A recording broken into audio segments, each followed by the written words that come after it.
con mucha satisfacción, ¿verdad? Creo que hay un proceso de maduración en las discusiones. Yo he estado en todos los ELAP, desde el primero hasta el primero, segundo y el actual, que es el tercero. Creo que estamos enfocándonos mejor en los temas, creo que estamos siendo más propositivos.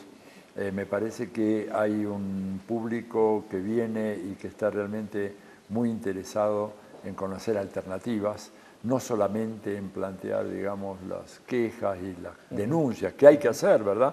Porque estamos en momentos muy difíciles del sistema internacional, momentos muy difíciles en cada uno de nuestros países. Hay una contraofensiva muy fuerte, lo que ha planteado el presidente Correa, pero estamos dando un paso más allá. Me parece que estamos diciendo, bueno, pero además podemos hacer esto. Podemos, por ejemplo, tratar de desbaratar el Plan Cóndor, podemos desarrollar un mejor enfoque en materia de comunicación política, que nos ha faltado mucho. Ha sido uno de los déficits más grandes que han tenido estos procesos en toda América Latina, cualquiera de ellos, ¿verdad?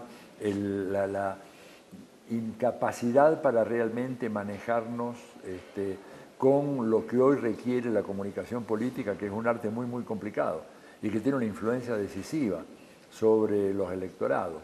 Y creo que la iniciativa también de ese pacto ético, ¿no es cierto?, de combatir los paraísos fiscales, de impedir la fuga de divisas, que es tan importante para nuestros países, que debilitan nuestros estados, me parece que marcan un estado de avance en la conciencia política que afortunadamente se ha venido registrando en estos años, ¿no? ¿Cómo se han revisado algunos temas y algunos casos específicos, como Brasil, por ejemplo, con la destitución y el golpe en contra de Dilma, y lo que ha pasado en Argentina en estos meses del gobierno de Macri? Claro, fueron temas de atención preferencial esos, ¿verdad? Porque tanto el caso de Brasil como el caso de Argentina han sido tomados como ejemplos de que el ciclo progresista, como algunos le han dado a llamar, ha llegado a su fin. Yo personalmente discrepo radicalmente con esa interpretación.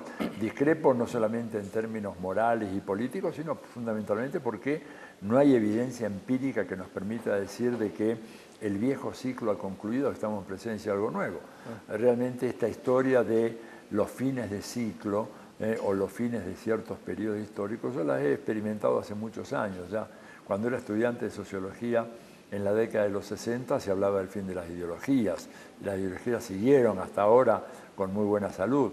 Y después en los 80 se habló del fin de la lucha de clases, porque ya estábamos en democracia y por lo tanto la lucha de clases era un anacronismo. En los 90 el fin de la historia.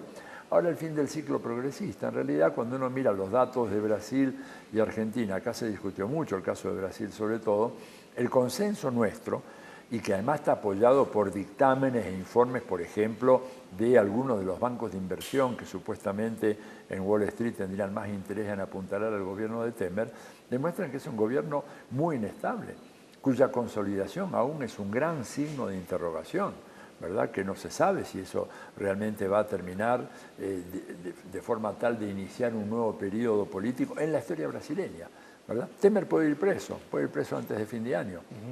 Y si él va preso antes de fin de año, cosa que la justicia brasileña probablemente no va a hacer, porque si lo mandan preso antes de fin de año tienen que llamar a elecciones en 60 días. Y si llaman a elecciones en 60 días, gana Lula. ¿Se da cuenta?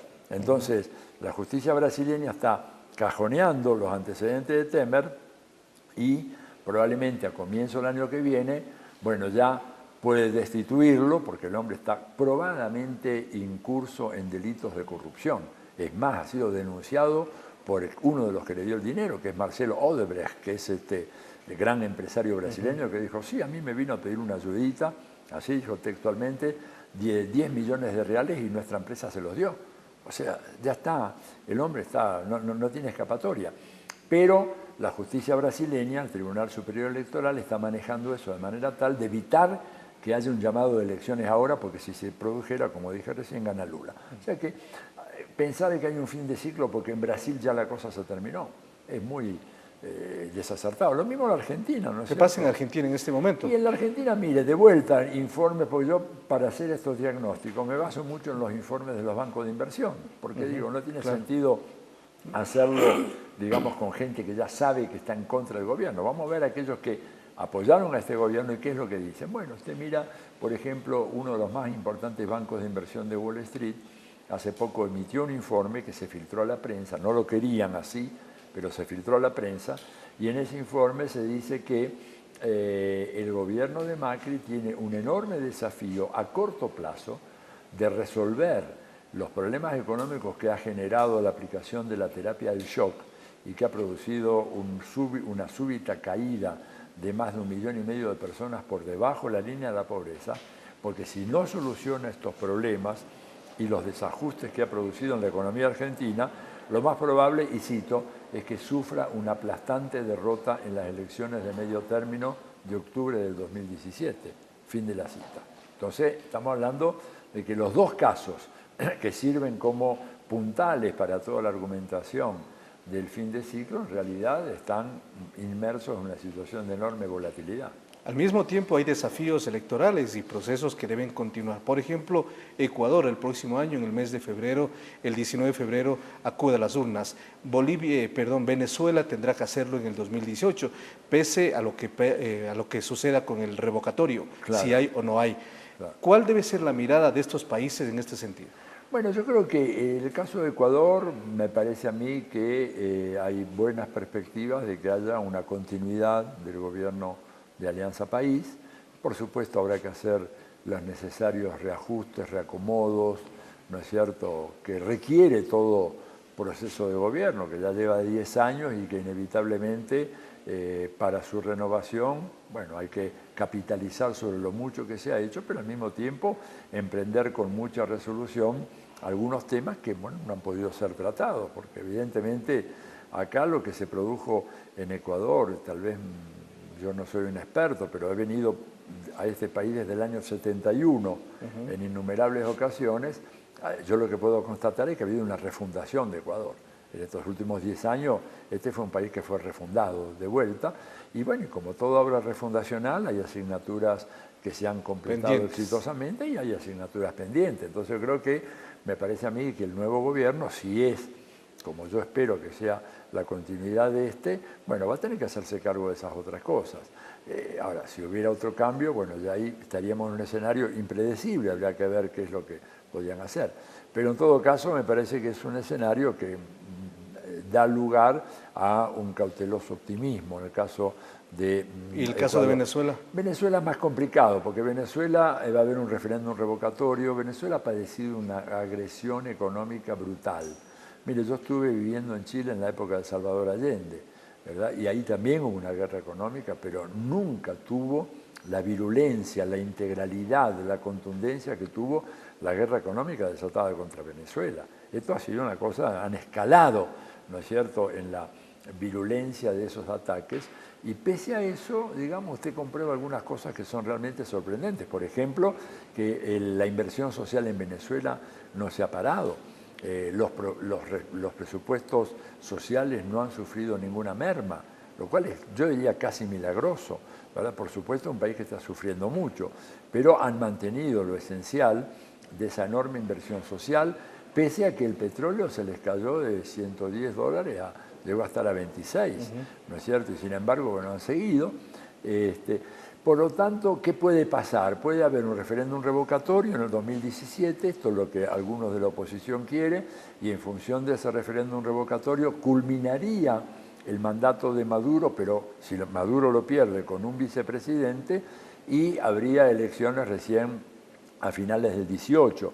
Entonces, digamos, la duda que yo tengo en el caso de Venezuela es si la oposición venezolana está dispuesta a esperar ese tiempo o, como yo veo con mucha preocupación, algunos intelectuales que fueron amigos míos y que ahora, bueno, estamos un poco distanciados porque yo no puedo compartir una amistad con gente que hace una apología de la violencia. Yo les dije a estos amigos míos, ustedes no pueden exigir a la gente y convocar a la gente, como lo han hecho algunos de ellos, diciendo de que hay que utilizar métodos mucho más agresivos y contundentes para exigir la salida de Maduro. Digo, ustedes tienen un orden constitucional, ese orden constitucional establece plazos.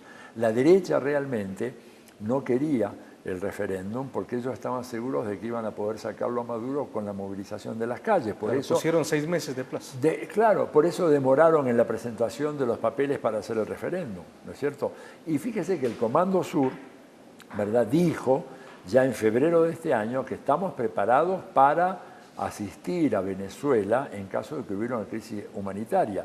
Cuando el Comando Sur dice asistir, la traducción es invadir, invadir militarmente Venezuela, y ellos están provocando la crisis humanitaria que podría gatillar la intervención del Comando Sur, cosa que hasta ahora no ha ocurrido, porque realmente el gobierno ha mejorado la gestión macroeconómica, que por supuesto tenía muchos problemas muy serios de eficiencia en la gestión macroeconómica. El presidente Correa lo ha marcado muy bien. Nosotros desde la izquierda no podemos ser neutros ante la exigencia de manejar con enorme eficiencia los recursos públicos. En Venezuela hubo problemas muy serios en ese sentido, hubo un problema de corrupción que es crónico en ese país, no es un problema nuevo, un problema con el cual es muy difícil lidiar.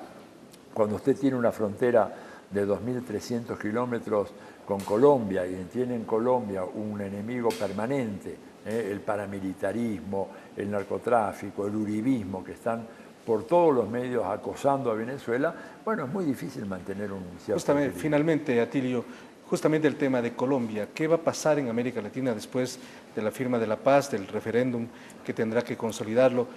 Y el otro segmento es Cuba con Estados Unidos y esta nueva relación. Bien, Colombia me parece a mí que se inicia un camino, ¿no es cierto? Yo creo que hay que evitar que haya toda esta algarabía diciendo ya llegó la paz. No, no, empezó el camino de la paz. Va a ser un camino muy lento, muy cuesta arriba, muy espinudo, no va a ser nada fácil, pero yo estoy absolutamente a favor. Irreversible. ¿Eh? Irreversible. Quiero creer que va a ser irreversible, porque ¿sabe qué? En el año 85 también hubo un acuerdo, y cuando las guerrillas se organizaron políticamente como fuerza política legal, les liquidaron casi 5.000 cuadros militantes, e inclusive los dos candidatos a la presidencia de la República, primero uno, después otro. Entonces, yo quiero creer que ahora va a ser diferente. La negociación ahora tiene un marco internacional que no tuvo en el pasado, porque los documentos y los acuerdos fundamentales han sido depositados en la ONU y en la Confederación Helvética, lo cual quiere decir que la violación de los acuerdos se convierte en un elemento que produce efectos contrarios y penalizaciones al gobierno o a la FARC, en caso que sean las FARC quienes violan los acuerdos. La historia colombiana más bien apunta a ser caso de los gobiernos. Pero creo que es un proceso interesantísimo y que hay que apoyar. Y el caso de Cuba y los Estados Unidos, bueno, el gran desafío que tiene Cuba, ¿verdad? Primero, lograr que Estados Unidos finalmente termine el bloqueo. La gran crítica que uno le puede hacer a Obama es que Obama habla muy bonito, pero lo que está en su campo de atribuciones, que podía atenuar considerablemente el bloqueo, esas atribuciones él no las ha ejercido. Entonces acá hay una gran incógnita. ¿Por qué Obama dice que hay que acabar con el bloqueo y por qué no hace lo que está en su alcance? Es un gran desafío. La presión cultural, el consumismo norteamericano, el avance, ¿no es cierto?, de las empresas norteamericanas en la isla, pero ese desafío es menor que el de seguir en una situación como la actual, que se ha transformado en algo muy, muy difícil para la vida cotidiana de los cubanos.